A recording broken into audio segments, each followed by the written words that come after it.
देखिए, पिछले कल जो है पालमपुर एरिया में 7 लोगों को जो है 12.22 ग्राम चिट्टा के साथ अरेस्ट किया गया और इसमें जो बेचने आए थे वो और जो इसमें खरीद फरोख्त करने में शामिल लोग थे, इस पूरे व्यापार के लोग शामिल थे। इनको जो है अरेस्ट किया गया और इनकी फर्दर कार्रवाई जो है आगे बढ़ाई जा रही है और हमें उम्मीद है कि इसमें हम और भी गिरफ्तारियां इस केस में हम आगे अभी करें। मैम, रेड हैंडेड इन युवाओं को पकड़ा गया, 7 युवा इसमें सम्मिलित पाए गए। क्या क्वांटिटी थी और टीम ने कैसे इन पर तक पहुंचा है? देखिए, जो हमारी सर्विलेंस टीम्स हैं वो सभी एरियाज में एक्टिव है। इनमें से कुछ लोग जो पकड़े गए हैं वो ऑलरेडी पुलिस के रडार पे थे और हमें इनके बारे में जानकारी थी कि ये पालमपुर में छोटी क्वांटिटीज़ में चिट्टा की जो सप्लाई है वो एरिया में लोगों को देते हैं और उसी इंफॉर्मेशन के तहत और इस सर्विलेंस के तहत जो इन लोगों को कल जो है पकड़ा गया और इसमें 2 सरकारी कर्मचारियों के साथ 5 अन्य लोग जो पालमपुर और बैजनाथ के एरिया के रहने वाले, उनको अरेस्ट किया गया और फर्दर इसमें आज इनका पुलिस रिमांड लेके जो है इन्वेस्टिगेशन को आगे बढ़ाया जाएगा और मुझे उम्मीद है कि इसमें हम फर्दर और ज़्यादा गिरफ्तारियां भी इसमें हम करेंगे। देखिए, हमने एनडीपीएस एक्ट में इस साल जनवरी से अभी तक 66 केसेस दर्ज किए हैं और ये आंकड़ा जो है लगभग पिछले जो हमारे 5 साल का एवरेज ट्रेंड है उसका 4 गुना ये आंकड़ा हमें अभी तक लग रहा है। हम लगातार इस साल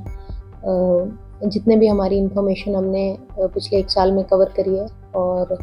चिट्टे के केसेस हों या चरस के केसेस हों, जितने भी नेक्सस हमने इस बार समझे हैं और पकड़े हैं उन पर हम लगातार सर्विलेंस बना रहे हैं और उनकी गतिविधियों पर नज़र रख रहे हैं। तो इसके तहत अभी तक 121 लोग हमने अरेस्ट किए हैं, जिसमें कि 112 मेल्स हैं और 9 फीमेल्स हैं। इसके साथ ही 17 लोग जो हैं वो पंजाब, मोस्टली पंजाब स्टेट से जो हैं वो अरेस्ट हुए हैं, जो कि इनके मुख्य सप्लायर थे और इन चेन्स को पालमपुर, धर्मशाला और कांगड़ा के क्षेत्रों में एक्टिवली पेडलिंग जो है चिट्टा की खासकर कर रहे थे। तो इस सिलसिले में अभी तक लगभग 8 किलो चरस और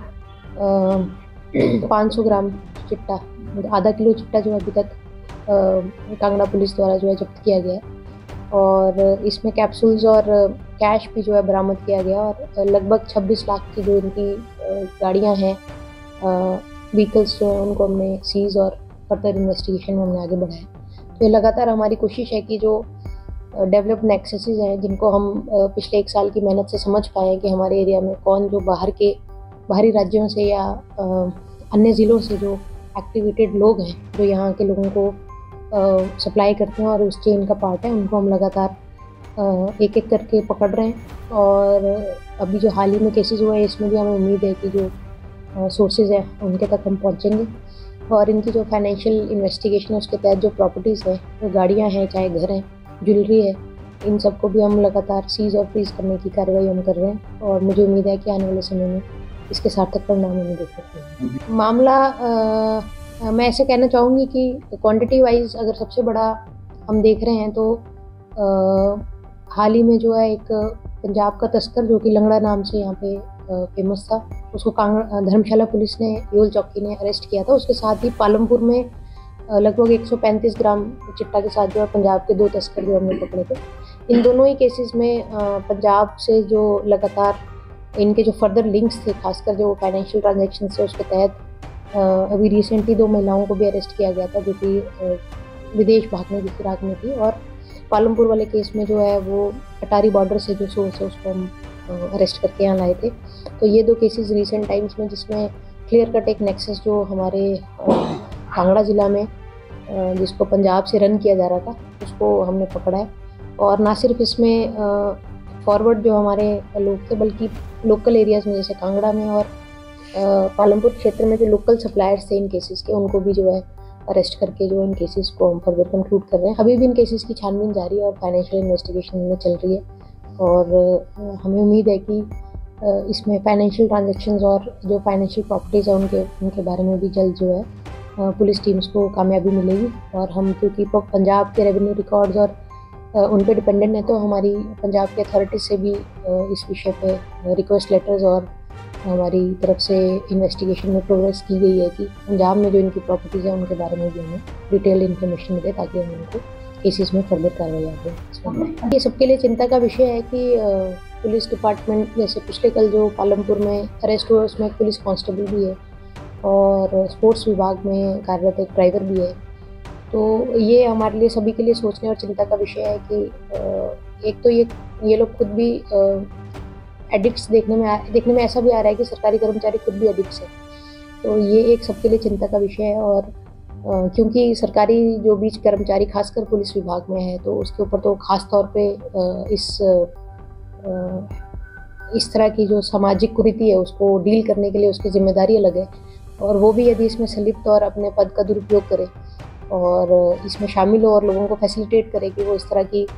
आइटम्स को जो है स्टेट के अंदर, ज़िला के अंदर जो है मोबिलाइज़ करे, उनकी पेडलिंग में सहायता करे, तो मुझे लगता है उससे ज़्यादा ख़राब कार्य कोई है नहीं। और हम ऐसे केसेस में जो है विभागीय तौर पे भी इन केसेस को स्ट्रिक्टली डील कर रहे हैं। और साथ में इस तरह का कोई भेदभाव नहीं है कि यदि कोई पुलिस कर्मचारी है या सरकारी कर्मचारी है उसको छोड़ दिया जाएगा। जो भी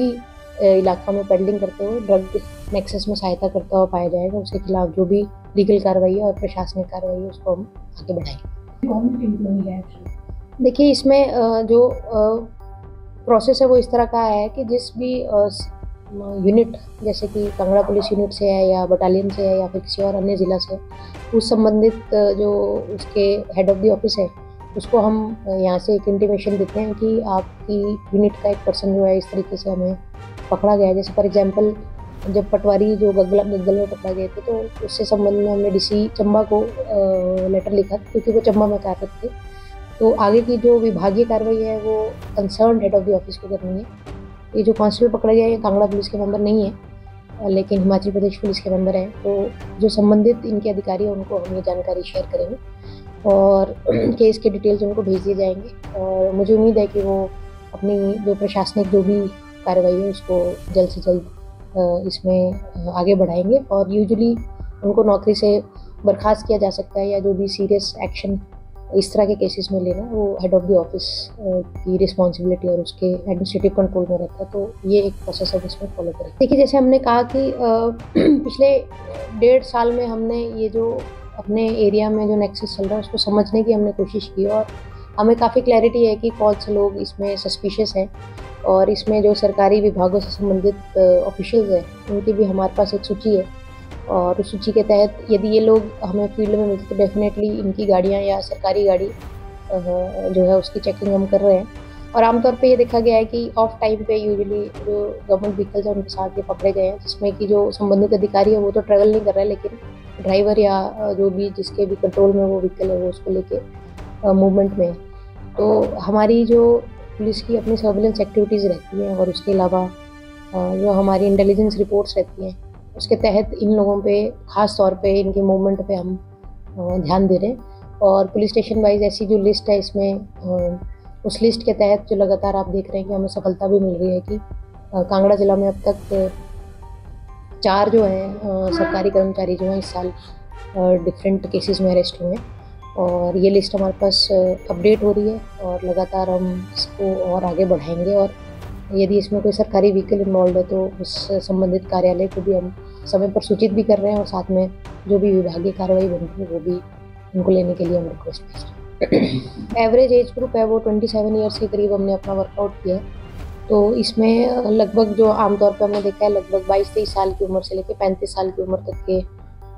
व्यक्ति जो हैं वो इन्वॉल्व पाए गए। और यही सेम लगभग सिमिलर एज ग्रुप जो है महिलाओं का भी देखने में आया। हालांकि कुछ केसेस में कांगड़ा ज़िला में कुछ एज ग्रुप में एक महिला जो 74 ईयर्स की है उनको भी हमने अरेस्ट किया है। और माइनर बच्चे भी इसमें हमने आइडेंटिफाई किए और अरेस्ट जो उनका माइनर बच्चों के लिए जो प्रोटोकॉल है उसको हम फॉलो कर रहे हैं। तो एवरेज अगर आप देखेंगे तो 26-27 साल है, लेकिन जो एज ग्रुप है वो आप मान सकते हैं कि 17-18 साल से लेकर 74 ईयर्स तक के लोग जो हैं संलिप्त भी पाए गए। और एज पर लीगल प्रोसीडिंग उनको हमने अरेस्ट और फर्दर कराया इसमें।